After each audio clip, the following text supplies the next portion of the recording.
congratulations sa lahat ng mga Walk of Famers na nandito. And of course, my question is, how do you feel about being one of the Walk of Famers kaninang umaga? Anong naramdaman nyo nung nakita nyo yung star ninyo sa palibot ng GMA Network?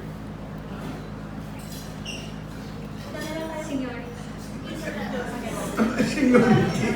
Masarap ko lang. Ay, ma'am. Ay, ma'am G. Seniority. Sarap doon, ano? Nasabi mo yung seniority, no? Sa tagal ko sa showbiz, at least, ang GMA nagbigay sa akin ng recognition. Thank you so much. At kung mahal na mahal ko ang GMA, sobra. Kung mahal na mahal nila ako, dito na ako tatanda talaga. And thank you so much sa lahat. Ma'am Lilibet, Ma'am Gigi, sa lahat ng buo-buo ng GMA Network. Maraming salamat po. Sobrang saya ko, sa totoo lang. Nung nasa bilianan sa akin ng Artist Center na bibigyan ako ng Walk of Fame recognition,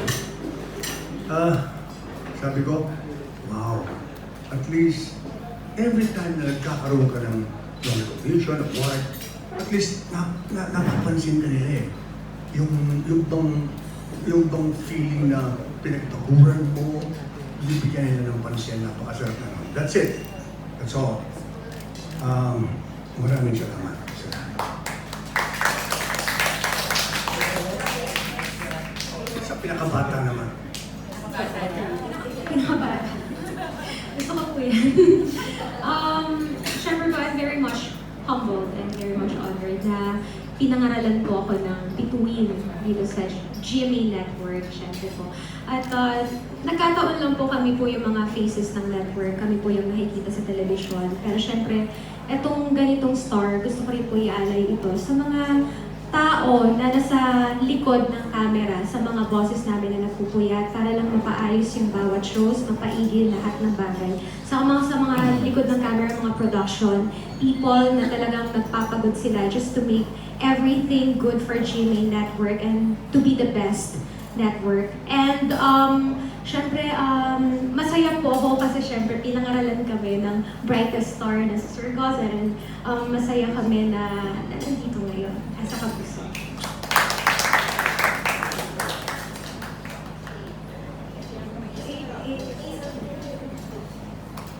Hi! Masaya, nagulat ako actually when I got the text. Para sa isang taong nagsimula lang naman sa pagkanta na hindi ko naman inasam na, alam mo, pag sinabi mo Walk of Fame kasi parang ang bigat nga, di ba? Parang, uy, famous ako, niloko ko nga yung handler ko. But then again, sa kagaya na sinabi ni Sir, nagpapasalamat po and we're deeply honored dahil nakikilala po yung paghihirap namin ginagawa. Yung iba, marahil ilang taon pa lang sa showbiz, o iba po matagal na. Pero yung fact po na nakikita po yung aming pinagpapaguran, maraming salamat po. And asahan nyo na dahil nakatatak na yung pangalan namin dyan, pagbubutihin po namin ang aming ginagawa sa mga susunod na mga panahon na taon. Thank you.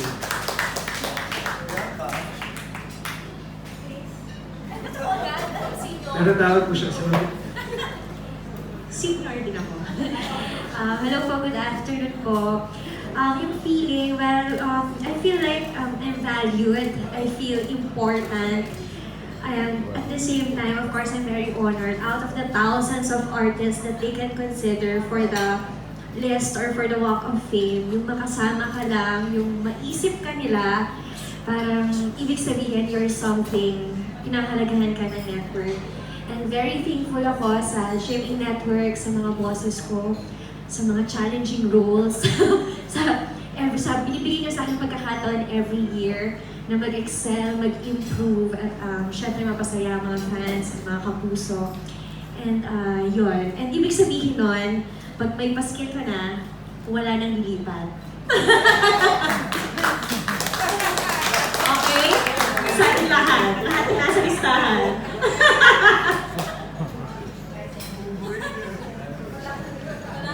Well, sa akin po, sobrang nagpapasalamat po ako sa GMA kasi since 5 years old, nandito na po ako. So, ang dami na po namin Five na. So, ang dami na po namin pinagdaanan together ng JV. Kaya, sarap po sa pakiramdam na finally meron na po akong star dyan sa Walk of Fame. And hindi lang siya basta award, kumbaga responsibility rin siya na to do better and maging good example sa mga next batch pa po ng mga celebrities na darating. Please welcome, Miss Bianca. Una-una po sa lahat, syempre maraming salamat po sa aming network, GMA Network at sa aming mga boss sa tiwala po at sa pagmamahal na ibinibigay nyo sa akin. Isang karangalan po ang maitatak ang pangalan ko sa network natin. And yun nga po, like ko po sinasabi, hindi ko po inakalang ma-achieve ko ang kung ano man po yung mga ibibigay sa akin. At isa po yun ang magkaroon ng star sa sidewalk. Ang sarap po sa puso. Maraming salamat po. Masarap maging isang proud Kapuso.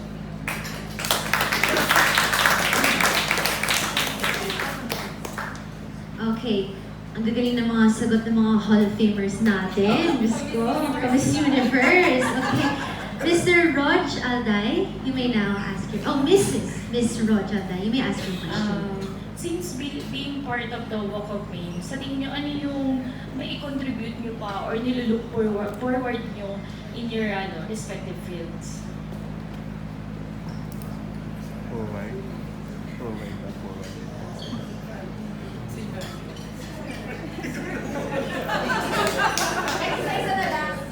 Lahat. Marami pang roles na gusto kong Kaya nung isang araw, nabigla nga ako yan. Naitanong nyo kung gusto ko pang nagkaroon ako ng role na nagpunta ako sa isang historic one. And Roy Binson, this is your character. Wow! Ito na yung pinakamimiti kong role. Sabi, ginawa kong gay. Sabi ko, wow, lahat ng role, nagampanan ko na. Pero si Ma'am G at saka si Ma'am Lilibet, may nag-iisip pa ng isang role sa akin, siguro na hindi ko pa nagagampanan. And suspension ngayon, tatay ako ni Ding Dong sa Descendants of the Sun, saan ko, pasubay-bay na sa mga publiko. Na malapit na yun, February o March, lalabas na daw yun. Tatay ako ni Ding Dong, ex-general naman ko dito. And wala na akong masyadong masabing role, pero mag-iisip ako para medyo mas mapapaganda pa yung fulfillment na bibigay ko sa GMA. Thank you. Siguro po, I look forward po sa mga shows po na makakatouch ng mga puso ng mga mamamayang Pilipino tulad ng mga like ngayon yung Beautiful Justice, we're dealing with PIDEA, mga buhay na sinasakripisyo ng ating PIDEA agents para lang ma-secure ang society, and they're sacrificing their security and their family security just to protect all of us. And like hindi ko kayang iwan ka, may advocacy siya para hindi like yung mga people with HIV, hindi maging aware tayo regarding yung mga nangyayari sa buhay ng mga tao. I guess yun yung mga gusto ko pang mas makita sa GMA shows, like yung realidad ng buhay, kung ano talaga nangyayari sa ating lahat, kung ano nangyayari sa ating mga Filipino, kung ano yung mga hinaharap natin in our daily lives, kung ano yung mga problemang hinaharap natin at sana masolusyonan at sana maging aware tayo, mamulat ang mga mata natin sa mga bagay na mga hindi natin nakikita.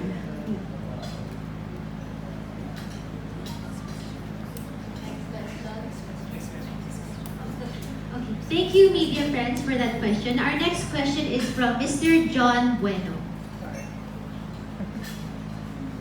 Hello, everyone.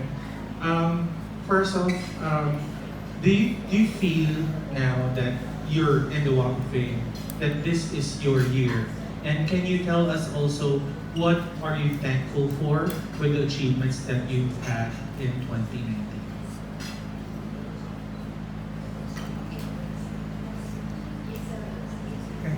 This is my year because the coming 2020 or the 2019? 2019? 2019. Well, one, because I just got married, so yay. And ako naman, tuwing nagtatapos ang taon, actually, I'm very, very thankful sa lahat ng mga proyektong nagawa ko, sa lahat ng performances na naibigay ko. Kasi I feel na lahat ng pagkakataon na makatungtong ka sa entablado o makaharap ka sa isang screen ay blessing iyon, di ba? So lalo't magta-turn na naman yung taon, I'm sure everyone is just looking forward for more projects. And I am very, very thankful, syempre, for GMA sa tiwalang ibinigay nila all throughout the years. So yeah, that's me answer. Sinong susunod? Hello. Napakadami ko pong gustong ipagpasalamat sa buong taon ng 2019 talaga. And ang daming unexpected na mga blessings na naibigay sa akin. Ang pinaka-pinagmamalaki kong, ang pinaka-plot twist ng buong taon kong 2019 ay ang napagganap ko bilang si Sahaya. Siya talagang isa sa mga pinaka-blessings na natanggap ko sa buong taon na ito. And yun nga po, as I always say, si Sahaya, hindi lang siya isang proyekto para sa akin. Isa po siyang milestone sa buhay ko. Nagsara siya ng chapter at nagbukas din siya ng bagong chapter para sa akin. And, of course, sa 2019 din, isa pang napakalaking blessing po na natanggap ko na talagang ipinagpapasalamat ko ay naibigay po sa akin ng HBO Afterworlds yes. na kung akala mo makukuha ko. Kaya yun nga po, isang karangalan po ang maging isang kapuso at ang iwagayway ang bandera ng mga Pinoy sa ibang bansa. Congratulations. And also, Yep. pwede na po sabihin din? Meron pong napakagandang balita ang naipamahagi po sa akin yesterday. Yesterday was my contract signing, the renewal of my contract with my beloved network, GMA Network, which also marked my 10th year with GMA. And nagbigay po sila ng magandang news na meron nga po magandang show din po na susunod. Oh, wow. Yes. Well, sa akin po, ang dami kong dapat ipasalamat sa 2019. Hindi lang sa professional, kundi rin sa personal life ko. Ang dami kong blessing na dumating sa akin. And matuturing ko bang year ko yung 2019? Actually, ang ginagawa ko dyan, every year tinuturing ko siyang year ko para, alam mo yun, mas pursikihan mo everyday. Kasi isipin mo na year mo to, kaya parang ano siya, law of attraction. So kung ano yung iniisip mo, yun yung dadating sa. So yeah. And next year, year ko ulit, 2021, year ko ulit. Think positive lang. Alright.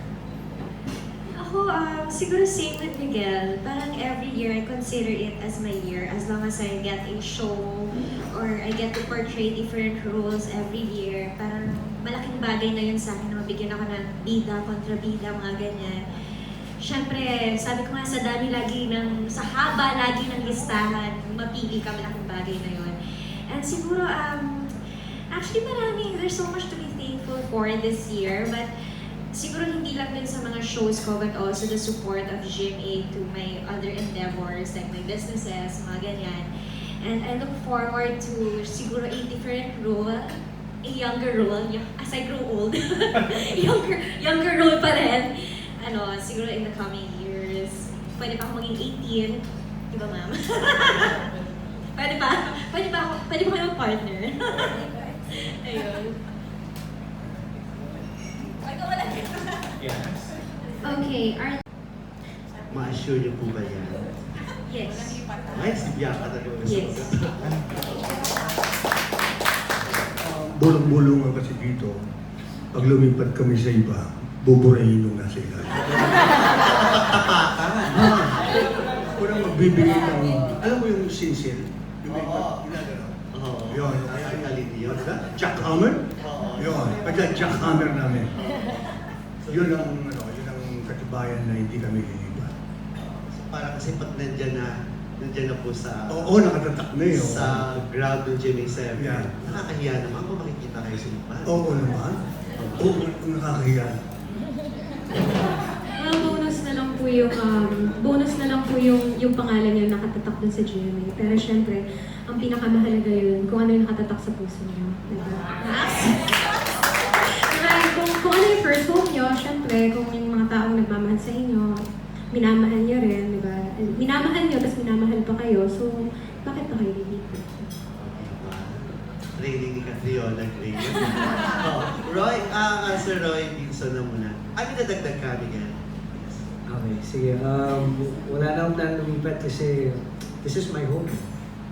Oo, katabi mo dyan yung ano mo. Home? Okay.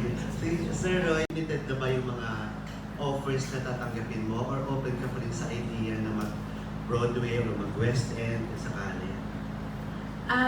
I'm open to it, pero sabi ko Pag-usapan nga, na din yung market. kailangan magkasama kami wherever I go. Oo, kasi I think it's pointless marrying and then maghihiwalay kayo ng years just for work. So if it's meant to be, then God will allow that I work with my husband wherever it may be. So isa sa inyo magsasacrifice kung sakali. Pagdadasal ko, Lord, kung saan man may trabaho isa, bibigyan mo na ng trabaho yung isa doon. Yeah, but for now, we have new shows coming up for the next year that I'm part of, that I'm very thankful for. Abangan niyo po yan. Ina-announce na natin, ano? Sunday na natin mapapanood yan. Oo, Sunday na po yan. Nagbabalik po. Salamat. Thank you. So at least anytime if ever na magka-baby, okay ka na doon. Okay din Hindi naman. yung pinaplano na. Hindi po, kasi ang baby blessing po yan eh. So, pag dumating, game. Habang kaya pang magbuhat ni Mark. Si Mark talaga yung pinagbuhat. Thank you. Thank you. Ansel. So yes, napag-usapan na rin ang baby. Lumalaki na rin yung baby mo. At ikaw na-maintain mo yung ganyang pagpayat. Napag-usapan mo rin ba ng husband mo na huwag mo nang sundan, kundi okay na muna si Ayesha? Ongoing pa po ang Beautiful Justice. So, ayoko rin naman bitirin ng isang show dahil lang sa pregnancy. Pero, pag dumating, di blessing, di why not? It's a blessing na nanggaling kay Lord. So, yun lang, di pag dumating, di thankful, gano'n. Pero, habang nandito ako sa show, at ang dami kong fight scenes, syempre, at busy rin talaga kami. Ayun, so, yun lang. Chill lang po. Okay. Saka hindi pa naman po Na-enjoy expired mo ng yung matres. mga- Malayo pa po ang okay. expiration, so okay lang. Okay. Na-enjoy mo yung mga action scenes sa Beautiful Justice? Ano po? Na-enjoy mo yung mga... Yes, na-enjoy ko, lalo na yung mga co-stars ko. Nagkaroon kami ng naging parang magkakapatid kami at talagang naging sobrang close kami, nila Bea, nila Gabby, at talagang masayang-masaya ako na na-meet ko sila at nakilala ko sila ng maigi at nakahanap ako ng family. Kamusta yung pagdala mo sa Pidea? Parang relate, talagang nakipag-bonding ka rin sa mga taga-Pidea. Masaya po kasi ang ganda po ng pagtanggap nila sa Beautiful Justice. Dahil sabi nga, dahil din sa Beautiful Justice, nare-recognize yung mga sakripisyo ng mga makabayad ko nating bayani, ang mga PIDEA agents, na marami silang sinasakripisyo, yung security nila, security ng family na dadamay, na dahil para lang maprotektahan tayo and to make our society better and safe. Diba? So, very thankful din ako kay Director General Aquino na nag-enjoy ako sa pag-judge ng Dalan Making Contest nila. Marami silang mga suggestions at natutuwa sila sa mga eksenang pinapakita natin sa mga Filipinos regarding yung anti-drug campaign. Okay. Thank you. Kay Bianca at kay Miguel na rin. Actually, natanong ko na kay Miguel kanina. I'm sure aware naman kayo, Bianca, na gusto pa rin talaga ng mga fans ninyo, kayo pa rin ang magkasama. We're looking forward ba na by 2020, another project na kayo pa rin. At Bianca, ikaw ba gusto mo rin if ever na si Miguel pa rin ang kasama mo sa project? Bakit naman po hindi? Ever since kahit po nung magkatambal pa rin po kami ni Miguel, we were always asked the question na kapag ba sa mga susunod na yung project, gusto niyo kayo pa rin magkatrabaho o kung papipiliin kayo, pipiliin niyo pa rin ba yung isa't isang partners niyo. We always say na we never close our doors. Hindi po kami mapili sa kung sino ang mga gusto naming katrabaho. Kung ano man po ang trabaho ibigay sa amin, magkasama man po o hindi, buong puso po namin ibibigay ang kung ano yung makakaya namin at magampanan po namin yung aming obligasyon para sa trabaho. Obligasyon yun, pero of course, syempre kasama na rin yung dedication. Yes, of course. Passion nito sa project Yes, na yun. of Na kayong dalawa yung magkasama. Opo. So open ka rin din sa idea na at the end of the day, baka ang ending, kayo pa rin. Bakit po hindi? May dagdag ka, Miguel. No comment? Oo nga, oo. Okay, thank you. Kris, ay, hindi na pala kasi natanong kay Miguel na lang, para na rin din sa magpakailanman.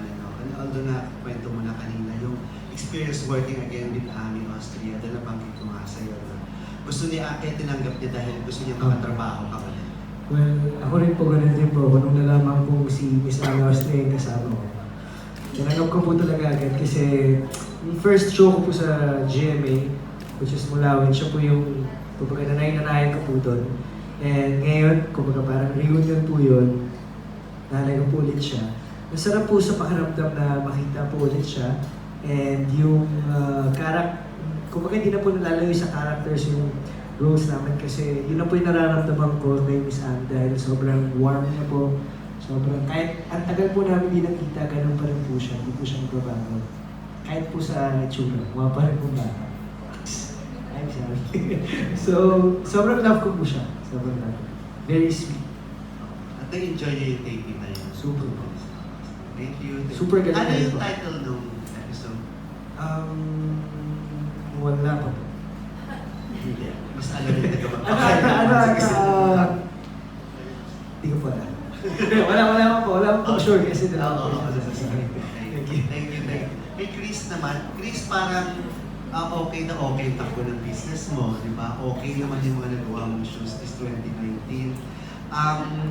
Sa 2020 ba, pati sa personal mo na ng mga plano sa buhay ay napapag-usapan mo na ba with your partner? Or ikaw ba open ka na rin sa possibility na pwedeng mag-settle down ka na? Kasi mukha namang ready ka na.